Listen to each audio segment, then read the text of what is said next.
Upon meeting Otto Werlin for the first time, the overwhelming impression is going to be his height and his demeanor. Otto probably was best described as a gentle giant. He always treated everyone with respect, and he got that respect back and a lot of admiration. Most of all, he loved people. And any of those of us who became a friend of Otto, you were a friend for life. He could actually ski quite well, although he did break his ankle at Loveland. I walked with a little bit of a limp, but as soon as he put those boots back on, you would never notice. When he had a little irritating situation at the office, or somebody had a complaint, he would come over to me in the restaurant and he'd say, "Bob," he'd say, "get your skis." And we'd ski around and we'd stop on the top of the mountain and he'd look at the beauty as the sun just came out. He'd look at the beauty of the ski area and he'd say, "This is much better than the 37th floor of the Arco building in Denver."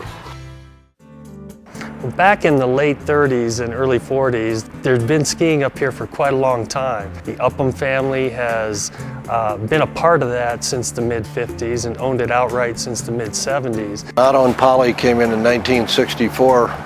And he announced to me that he had just been hired on to be the general manager at the ski area. You know, right away I could tell Loveland had made a terrific choice.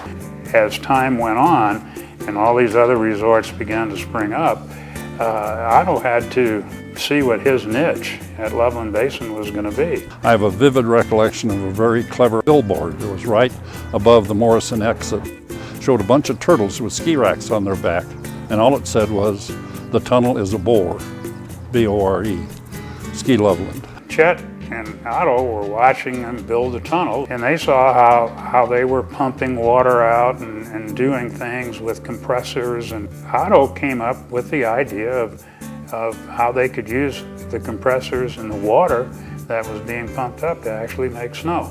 Loveland was one of the pioneers in making snow. Otto had a sense of how you ran a ski area, and he was incredibly good at doing what needed to be done at Loveland. He operated on the premise you can't run one sitting behind a desk. Definitely led by example, mentoring the staff and the managers here.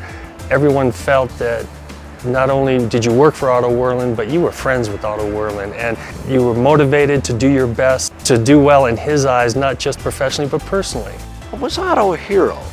Yeah, I think he was. And he didn't do it by being a 3-time gold medal winner. He did it with his persona and his principles. The combination of what makes a Hall of Fame and what makes a hero probably end up coming right down through the funnel to Otto Werlin. I think Loveland Basin itself is Otto Werlin's legacy. This is the most recent issue, October issue of Ski Magazine. And in it, of course, they outline the top 50 resorts. But when you really dig back into the guts of the reader survey and you come to value, top value in North America, #1 is Loveland. And you don't become the top resort by value in the consumer's mind overnight. The roots of that value go back to Otto Werlin. On this wonderful night, on behalf of all of us at Loveland Ski Area, the owners of Loveland, the people that grew up skiing and enjoying Loveland, we want to thank you all for honoring Otto Werlin. He was a unique individual who knew everybody, and everybody he knew loved him. He was a skier, a manager, a sports car enthusiast, and an individual who will be missed sorely.